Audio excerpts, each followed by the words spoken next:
méditation, un verset biblique, l'évangile présenté dans toute sa simplicité. C'est dans Retour à la parole avec la sentinelle.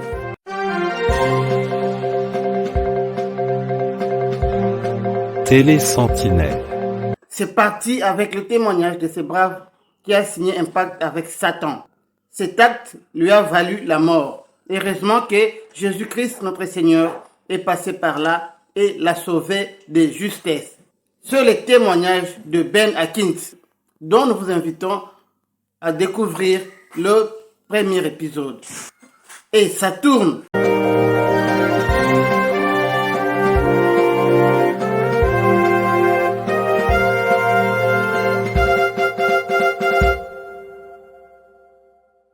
Tourmenté par des esprits de mort, un jour, il tombe sur une Bible satanique. Il commence alors à invoquer Satan et lui consacre sa vie. Ben ira pour cela jusqu'à se graver un pentagramme sur le cœur avec un coup.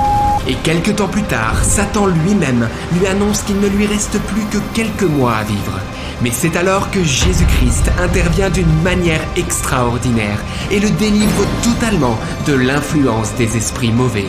C'est le témoignage incroyable mais vrai de Ben Atkins. Hey, my name is Ben. Je m'appelle Ben, je vis dans la belle ville de Brington au sud de l'Angleterre. Je suis né dans une famille où il y avait beaucoup de non-dits, de secrets et de honte, même si tout semblait bien aller en surface. En fait, ma mère avait été abusée par une personne de la famille. Cette personne a finalement abusé de moi aussi. C'était mon grand-père. Donc, dès mon plus jeune âge, j'ai fait tout ce que j'ai pu pour échapper à cette souffrance et être indépendant. Alors, pour oublier, je noyais ma douleur dans l'alcool ou la pornographie. Mais ça ne s'apaisait pas, alors j'ai continué. Avec d'autres jeunes, je consommais de la marijuana, des champignons, de l'acide, même de la cocaïne. Voilà, ma vie, c'était ça. Je passais d'une défonce à l'autre. En fait, je me laissais glisser vers la mort. I ended up at a sleepover. Oui, je me suis retrouvé à une soirée entre jeunes et j'ai pris un livre qui était sur l'étagère d'un ami. C'était une Bible satanique. J'ai commencé à la lire et je trouvais que ce livre avait du sens parce qu'il parlait de la difficulté de la vie et à quel point l'existence est douloureuse. Et la solution qui était proposée dans ce livre, c'est qu'il fallait s'occuper de soi et vivre pour soi-même. Et je me suis dit que c'était vraiment génial et que c'était la chose la plus sensée que j'avais entendue depuis 15 ans. Donc à ce moment-là, même si j'avais pas tout compris dans cette Bible satanique, j'ai commencé à suivre les conseils qui étaient donnés. Et comme beaucoup, j'en étais arrivé à un point où je pensais qu'il n'y avait plus d'espoir pour moi, qu'il n'y avait plus rien de bien en fait dans ce monde. Alors je me suis dit qu'au moins, si je me donnais à Satan, peut-être je m'en sortirais. J'ai commencé à prier Satan et à avoir une connexion spirituelle avec Satan. Et comme ça fonctionnait, je me sentais puissant. Je me sentais même en sécurité. Je n'avais plus vraiment peur. J'ai commencé ensuite à faire des rituels sur moi-même et avec d'autres personnes. J'utilisais le pentagramme, cette étoile renversée, vous savez, comme outil de méditation. Quand j'invoquais Satan, je gravais ce pentagramme sur du bois ou sur des pierres, ou encore je le dessinais en pensant à ce que je voulais, et je demandais l'aide du diable pour ces choses. Alors ce que je lui demandais, c'était des choses du style « aide-moi à me sortir de telle situation » ou « aide-moi à voler cette chose » ou encore « je veux cette femme-là ». C'était en quelque sorte un chantage. Si tu me permets de faire ça, moi, je ferai une scarif pour toi. C'était comme une sorte de marché très obscur, vous voyez? Et vous savez, à un moment donné, j'ai commencé à entendre des voix. Et même en marchant, je les entendais qui me disaient « tourne à gauche puis à droite ». Ce genre de choses. Alors ces voix étaient calmes, elles étaient contrôlées. Ce n'étaient pas des voix gentilles ou rassurantes qui nous font nous sentir en sécurité. Non, pas du tout. C'était des voix qui exerçaient comme une autorité, une domination sur vous. Je me souviens d'ailleurs d'un jour où je marchais dans la ville. J'espérais aller à un concert et y trouver la plus belle femme qui soit pour pouvoir passer la nuit avec elle. Croyez-moi ou non, les voix m'ont dirigé exactement vers l'endroit où j'ai pu la trouver. Et puis, au fur et à mesure, j'ai commencé à faire des cauchemars. Je ressentais beaucoup de haine, j'avais de l'anxiété, des angoisses et des pensées très sombres me traversaient. Et ça d'ailleurs, c'est quelque chose auquel on devrait tous faire attention. Oui, il y a un lien évident entre nos pensées, notre psychisme et aussi la présence des esprits mauvais. Vous savez, lorsqu'on leur ouvre une porte, ils peuvent influer directement sur nos pensées et sur comment on se sent. Et j'en suis arrivé à un tel point où je devais faire exactement ce que Satan me disait de faire par peur des représailles. Do what you said, otherwise bad things were going to happen. And then I went and I found. Un jour, j'ai trouvé un couteau de bricolage.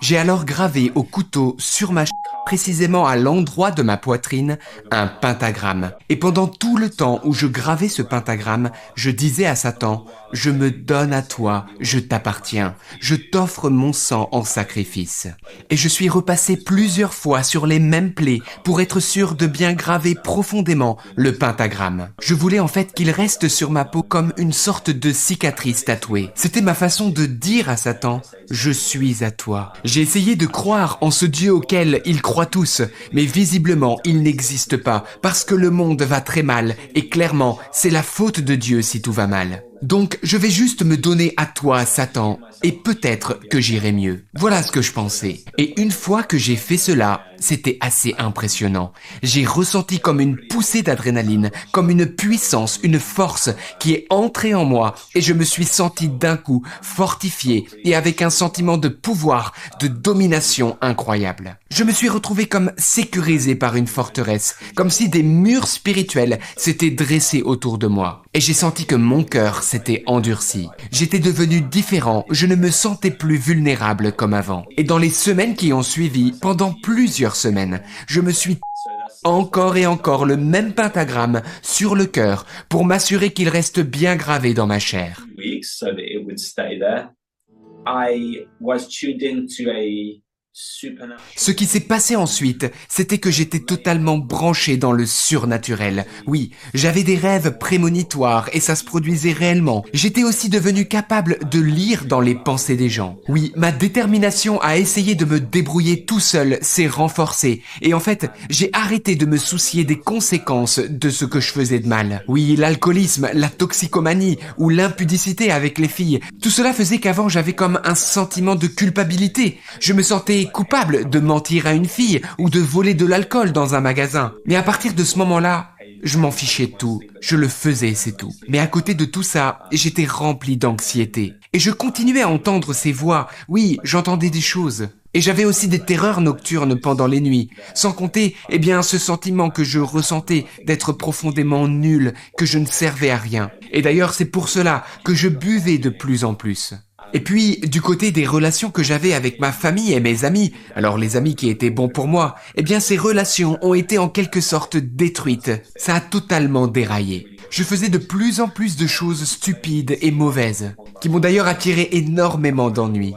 Oui, je ne connais pas beaucoup de jeunes de 15 ans qui seraient capables de s'en sortir après tout le mal que j'avais fait. Be able to find a way back from that, you know.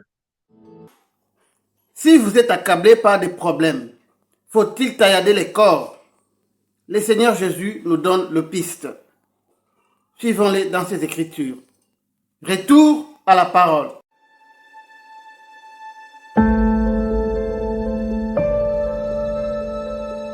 Matthieu, chapitre 11, versets 27 à 28. Toutes choses m'ont été données par mon Père, et personne ne connaît le Fils, si ce n'est le Père. Personne non plus ne connaît le Père, si ce n'est le Fils, et celui à qui le Fils veut le révéler. 28. Venez à moi, vous tous qui êtes fatigués et chargés, et je vous donnerai du repos. Parole du Seigneur.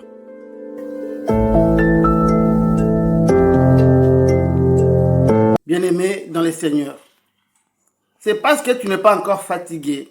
C'est pour cela que tu gardes tes fardeaux. Mais Jésus demande à ceux qui sont fatigués de lui amener leur fardeau. Frère, garde tes fardeaux si tu n'es pas encore fatigué. Mais si tu es fatigué, apporte au Seigneur Jésus tes problèmes et il te donnera les solutions. C'était là le premier épisode du témoignage de Ben Atkins. Si le retour de notre Seigneur tarde à venir, nous continuerons avec ces témoignages jusqu'à la fin de cette semaine. Que le bonheur et la paix du Seigneur vous accompagnent tout au long de votre vie. Et la Sentinelle vous dit bye.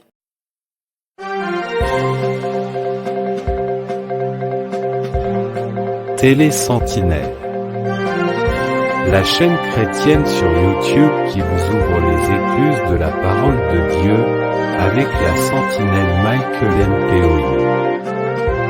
C'est le temps de nous réveiller du sommeil spirituel.